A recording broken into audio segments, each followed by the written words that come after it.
Hello, and welcome to the JCPS MTSS training on the Formative Assessment Toolkit with a focus on the high-yield practice of reciprocal teaching. I'm Matt Traskis, MTSS Engagement Resource Teacher for the High School Zone. I'm Sarah Adams, MTSS Engagement Resource Teacher with Elementary Zone 1. Please take a moment to write down or type in the case-sensitive bit.ly into your browser. This will allow you to access this slide deck and all the links and resources for future reference.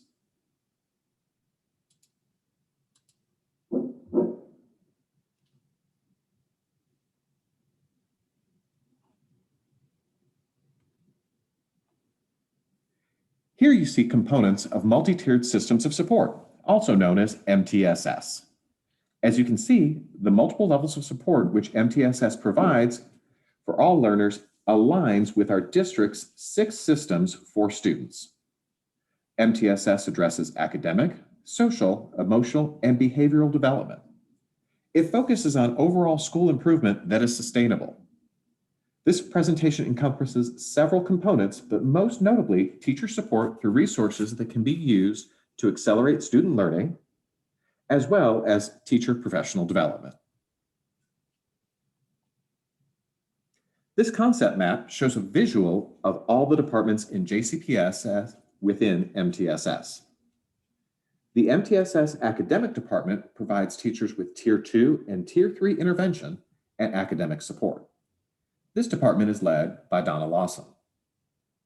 The MTSS Behavior Department, led by Sandra Hensel, supports schools in implementing school-wide behavior systems and frameworks, which includes PBIS and restorative practices. The MTSS Re-Engagement Department supports students who are transitioning back to their home schools from alternative settings. The goal of our department, the MTSS Engagement Department, is to increase student achievement by equipping teachers with high-yield pedagogical practices to maximize student engagement. Both the MTSS Engagement and Re-Engagement Departments are led by Dr. Naomi Rahim. The point of contact for each department is located on the concept map. 6 MTSS toolkits were created to provide resources for Tier 1 instructional practices to increase student engagement and reduce student negative behaviors. Here are the 6 MTSS toolkits. The website is linked on the image.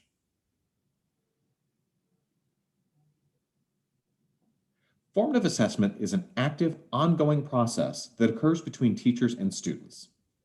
Sometimes the teacher uses this technique to determine where students are in relation to a learning goal. However, formative assessment is far more effective when it is used to be a means to give feedback to students, giving them their current progress, as well as an insight on how to obtain their goal. Ainsworth and Weigott make the distinction between a formative assessment and a graded one, stating, if the results from an assessment can be used to monitor and adjust instruction in order to improve learning for current students, an assessment is formative, i.e., it is used to help students learn. If not, the assessment is summative, i.e., it provides a summary information about what the students have learned. Reciprocal teaching is a method to allow students to engage in cognitive strategies. And when students engage actively in cognitive strategies, their understanding becomes more visible so a teacher can better assess their understanding of the content. Reciprocal teaching is one such metacognitive strategy in which students are placed into the role of the teacher. Students are challenged to summarize content for all other students in a small group. The goal is for the students to actively take control of their own learning and thinking. In reviewing meta-analyses, John Hattie found that this practice of reciprocal teaching has a high effect size of 0.74. Considering any practice which equals a typical year's growth would have an effect size of 0.40, this strategy is almost double that and is very useful for accelerating learning. For this presentation, we will investigate the high-yield practice of reciprocal teaching and discuss how this strategy can be used to formatively assess students. The success criteria for the presentation, you, the learner, will be able to reflect and discuss ways to assess students during reciprocal teaching. For this engagement activity, the mirror, microscope, and binoculars, we're going to ask you to look at yourself and your practice in a critical way. However, when used with students in a reciprocal teaching lens, you, the teacher, will gain valuable insights on student knowledge and confidence. Let's try it out. Now, take a moment to read these questions. The first question: how often do you incorporate reciprocal teaching in your lessons? Is a reflection of your true self. The next question: do you feel that you can implement reciprocal teaching with fidelity? Is a look at the process and how well you can perform the activity. Pick your teaching apart here and be critical. The final question is a look at the big picture and how it fits into the lesson as a whole. What is your process, if any, to monitor students' ability to engage in reciprocal teaching?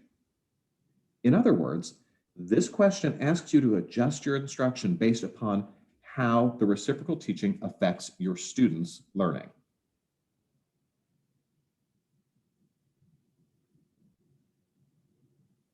Formative assessment on its own is a powerful tool in understanding the level of knowledge the student possesses. Reciprocal teaching enhances this tool greatly because the student takes a greater part in displaying their knowledge. Then, the teacher is able to give timely, precise, and effective feedback on that student knowledge, letting the student know how to adjust their learning and the teacher to know how to adjust their instruction.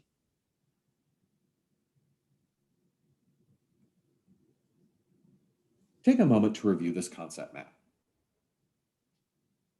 In this concept map, the entire process of formative assessment is shown from the teacher's perspective. Notice how the process moves from one level to the next.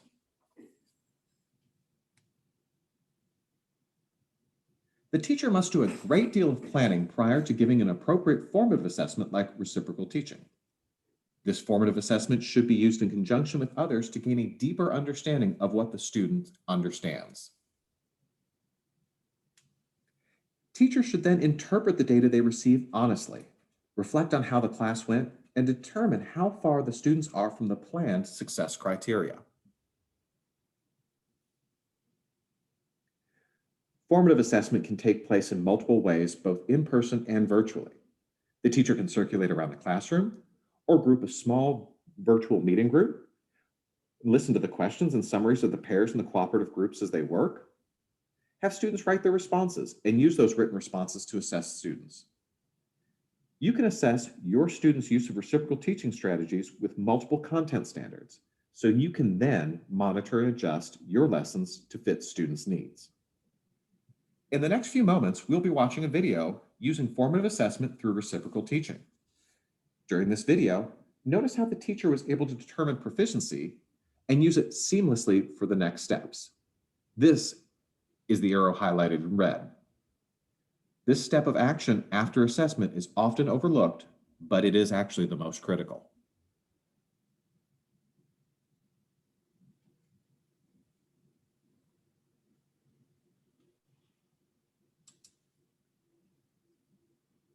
We're going to predict what this piece of text is going to be about. So it's called Discovering the Terracotta Warriors. Okay? Use the title and what we already know, we can predict what we might read about. Yep. The way he lived his life. To be about his enemies and other people who hate me the most. Okay? Rebecca.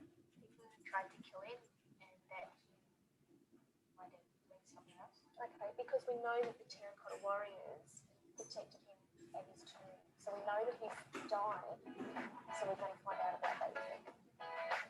Anyone else got were there any words in there that you weren't sure of, or any sentences that just you weren't quite sure why they were there or what they meant? Hayley? Musician or something. Musician, okay? Does anyone know what a musician is? It's a person who plays an instrument. Makes sense? Okay. Anyone else got another word that they'd like to clarify? Nathan? The Z-name thing. The Cheyenne, I think. Okay. How would we find out what that is? Let's read just a little bit before it. It says, by taking the emperor back to Jiayang in his carriage. What do you think that might be? Bonnie? A place. A place, yeah. Okay, so even though we're not quite sure how to say it, the words around us tell us it's a place. Okay, great. Any other words that we wanted to clarify? Elixir. Okay. Now notice that it's in bold. There's a place in this book that we can go to find out what that is. What is it? Glossary. Yeah, the glossary. Okay, so it's at the start of this chapter. So just flick back a couple of pages and look up elixir.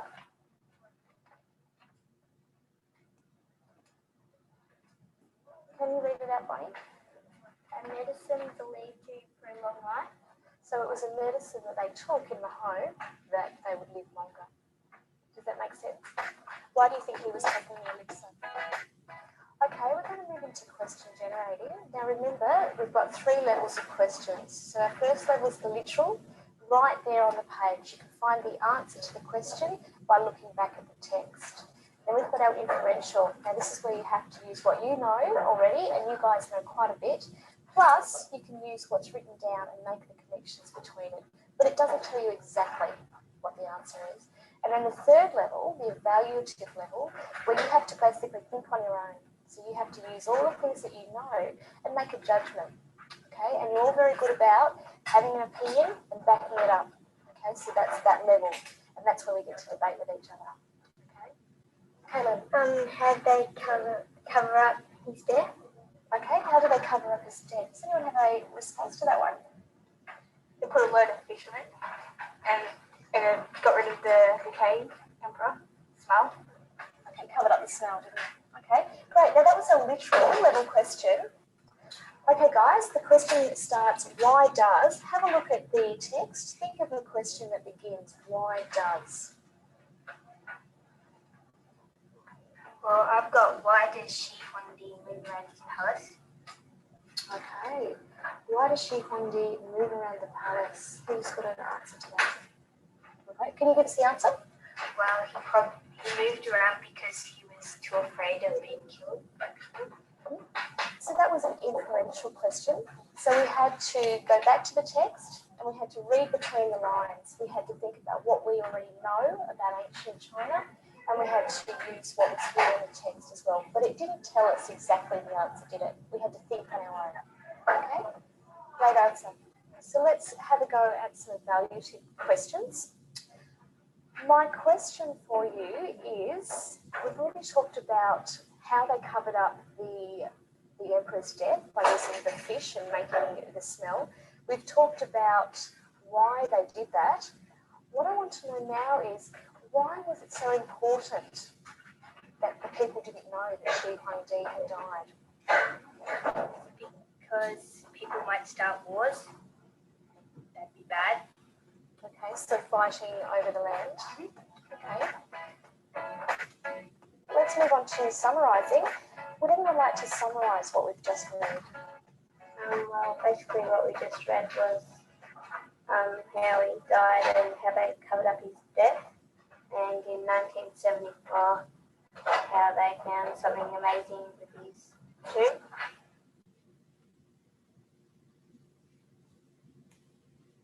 We're going to predict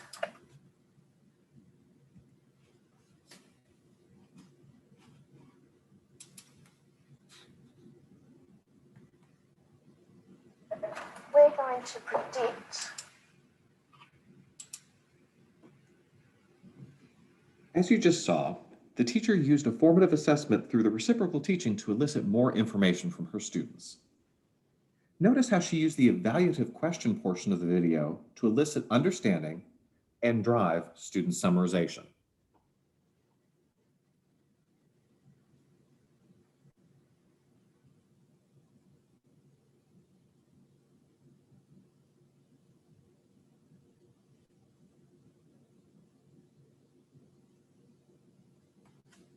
Now we are going to provide you with some information from an article titled, Seeing is Believing. The article is linked for your reference. Some benefits of reciprocal teaching are that it helps teachers scaffold the learning, and increases the student's metacognition about their reading and learning. It helps students become more active and reflective readers. It also encourages students to monitor their understanding before, during, and after learning. According to John Hattie, reciprocal teaching is among the most powerful instructional practices in terms of achievement outcomes for students with disabilities. Reciprocal teaching increases comprehension and is beneficial for all students.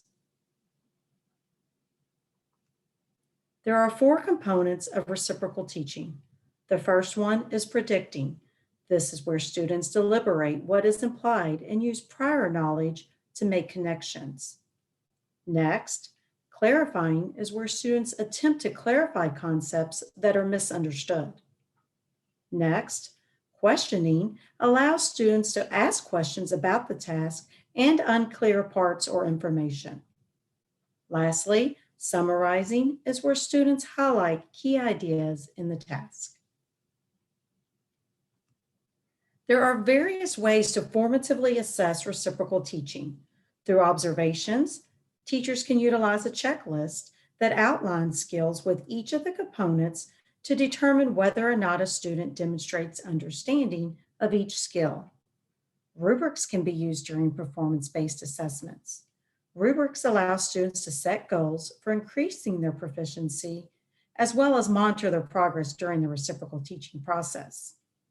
A 4-door chart is another tool that can be used to formatively assess student understanding.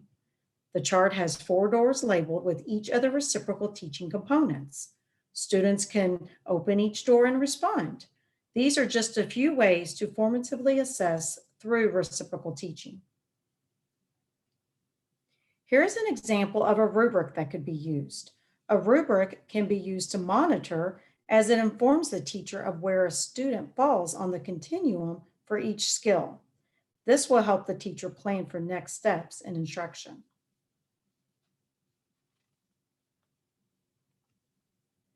When utilizing a checklist, teachers should set clear expectations about how they will assess student ability. As they monitor student use of the strategy, they should provide feedback to the students so that they are able to grow.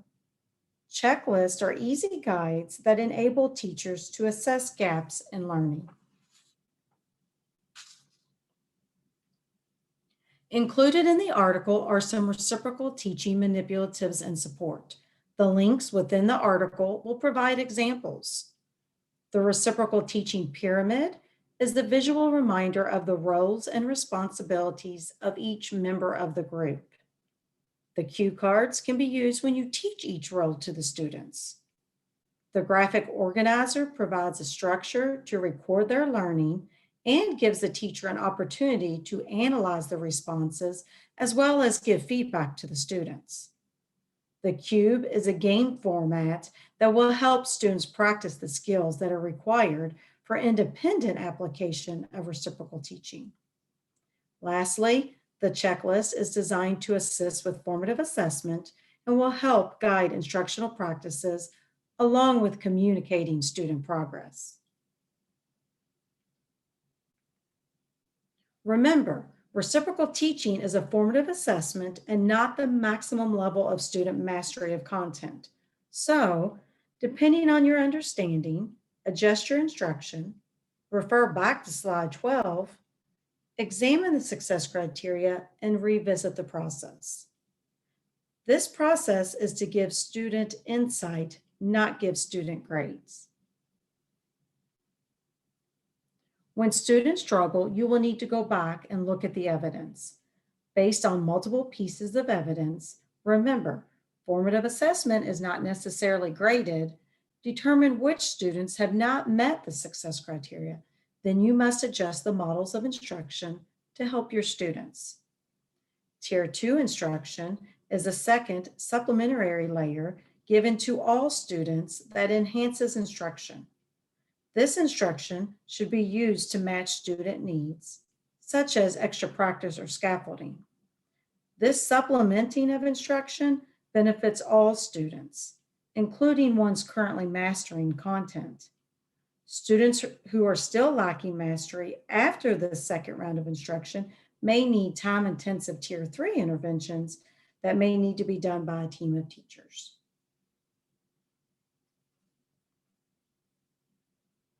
In any classroom, the teacher should be aware of certain considerations regarding the environment or learning community that they are helping to create. Knowing the backgrounds or cultural norms for students within the classroom will lead to more engaging and effective instructional practice.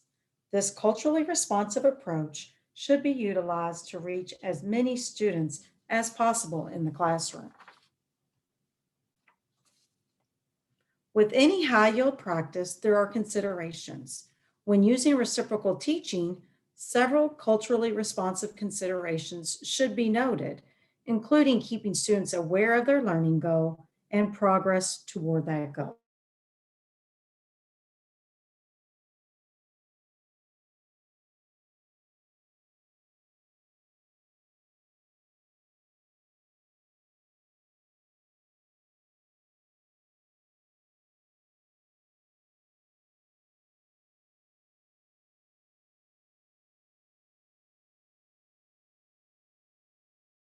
Into small groups, cooperative learning is put to use. Projects that help students collaborate, think critically, innovate, or become culturally competent can also be used for backpack artifacts. An exit slip is a tool that can be used to formatively assess students. As we conclude this training, take a moment to think of ways you could formatively assess your students during reciprocal teaching. Take a piece of paper and list those ideas along with any questions or concerns you still have about reciprocal teaching.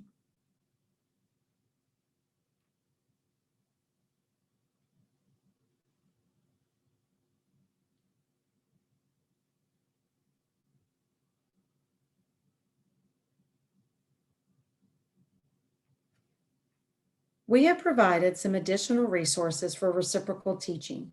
The article that was used in this presentation is listed, as well as some additional articles.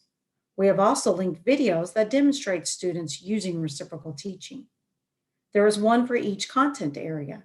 Reciprocal teaching can be used in all content areas.